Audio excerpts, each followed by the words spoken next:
Hello बच्चों, कैसे हैं आप सब। महाभारत की कहानी की श्रृंखला में आज एक नई कहानी सुनते हैं जिसका शीर्षक है इंद्रलोक में अर्जुन। तो चलिए कहानी शुरू करते हैं। शिव पार्वती के अदृश्य हो जाने के पश्चात देवराज इंद्र का सारथी मातली इंद्र का रथ लेकर अर्जुन के पास आ पहुंचा। उसने अर्जुन से कहा, स्वर्ग में देवराज इंद्र तथा अन्य देवतागण तुम्हारी राह देख रहे हैं। तुम्हें देवताओं के शत्रु असुरों का विनाश करने के लिए देवराज इंद्र की सहायता करनी है। इंद्र का यह आमंत्रण पाकर अर्जुन खुश होकर रथ में सवार हो गए। मातली वायु वेग से अर्जुन को लेकर स्वर्गलोक पहुंच गए। स्वर्ग में पहुंचने पर इंद्र, यम, वरुण, अग्नि आदि देवताओं तथा गंधर्वों और अप्सराओं ने अर्जुन का भव्य स्वागत किया। फिर अप्सराएं अर्जुन को एक सजे धजे महल में ले गईं। स्वर्ग के देवताओं ने अर्जुन को अपने अपने दिव्य अस्त्र प्रदान किए। इसके बाद देवताओं और असुरों में युद्ध हुआ। इस युद्ध में अर्जुन ने देवताओं की बहुत सहायता की। समूचे इंद्रलोक में अर्जुन के पराक्रम की भूरि भूरि प्रशंसा हुई।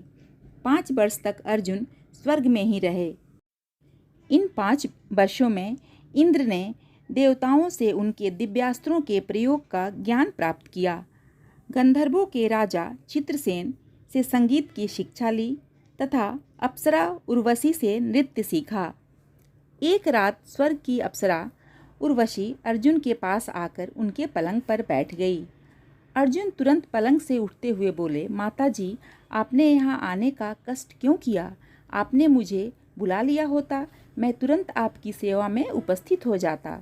उर्वशी ने कहा, पार्थ, स्वर्ग की अप्सराएं किसी की माँ या बहन नहीं होती। मैं तो यहाँ तुम्हारा प्यार पाने के लिए आई हूँ।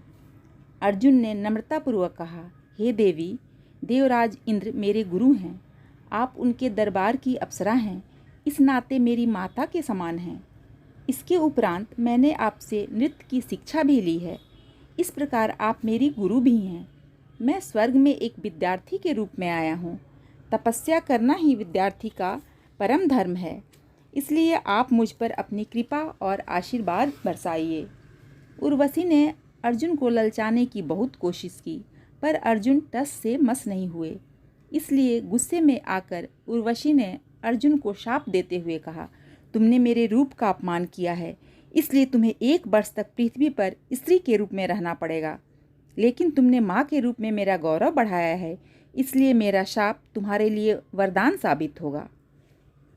अर्जुन को दिव्य अस्त्र प्राप्त करने गए काफ़ी समय हो चुका था, इसलिए पृथ्वी लोक में युधिष्ठिर और अन्य भाइयों को चिंता होने लगी। एक दिन नारद मुनि ने आकर युधिष्ठिर से कहा, स्वर्ग से शीघ्र ही महर्षि लोमश यहाँ आने वाले हैं। वे आपको अर्जुन के बारे में समाचार देंगे। कुछ दिनों के बाद महर्षि लोमश ने आकर पांडवों को अर्जुन के बारे में बताते हुए कहा, अर्जुन ने भगवान शंकर की कठिन तपस्या करके पाशुपतास्त्र प्राप्त कर लिया है। अन्य देवताओं ने भी अर्जुन को अपने अपने दिव्य अस्त्र दिए हैं। इस समय अर्जुन गंधर्वों तथा अप्सराओं से संगीत और नृत्य सीख रहे हैं। वे आप सबको बहुत याद करते हैं। अर्जुन के कुशल समाचार पाकर पांडवों की चिंता दूर हो गई। उन्होंने महर्षि लोमश से कहा, नारद मुनि ने हमें तीर्थ यात्रा करने के लिए कहा है। यदि आप हमें अपने साथ तीर्थ यात्रा पर ले चलें तो आपकी बहुत बड़ी कृपा होगी।